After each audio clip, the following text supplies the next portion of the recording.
Habang natakbo ang bata, biglang sumulubong ang swang. Tapos, ang aswang. Hi guys! May dala ako cookies. Gusto nyo? Naisingi ako. Guys, may kwento ako. Horror.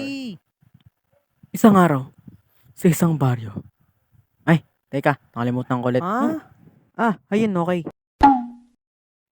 Isang araw, habang naglalakad, napadayo ang mga bata sa isang masukal na kagubatan kung saan punong-puno ng kababalagan at hindi nila ito alam.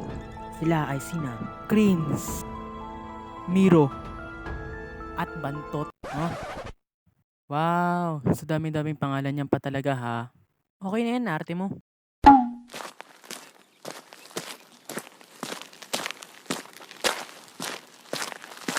Wait nga lang pre, saan na ba tayo? Naliligaw na tayo.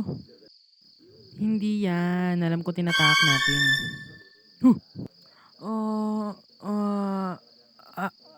Ano yun? Sa likod mo? Huh? Guni-guni mo lang yun. Hindi, may nakita talaga ako eh. Ano ba yun? Hindi nakakatawa bantot ha? Oo nga, promise. Guys, come on. Wala dito multo, aswang, or something. Mga kwentong bata lang yun. Tingin ko hindi guni-guni nakikita ni Bantot. Ha? Oo nga no. Oh!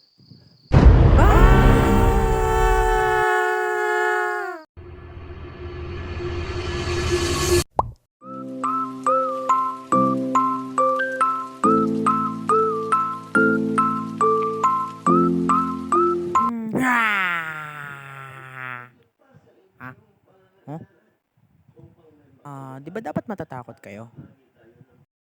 Hindi. Kagatin mo ko.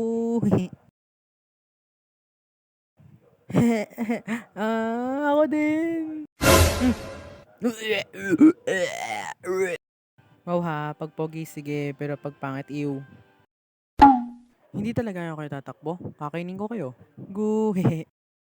Hindi nyo ba alam? Ang mga biktima ko ay unti-unti kong kinakain ng balat at pagkatapos, ipaparandong sa nila ang sakit. Unti-unti, haba. Hoy, buwisit kayo, nagkukwento ako dito. Nagawa niyo pa talagang kumain ha.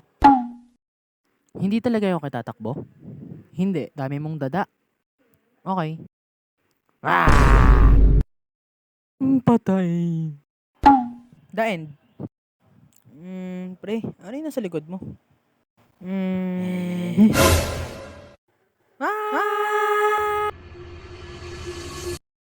Ha?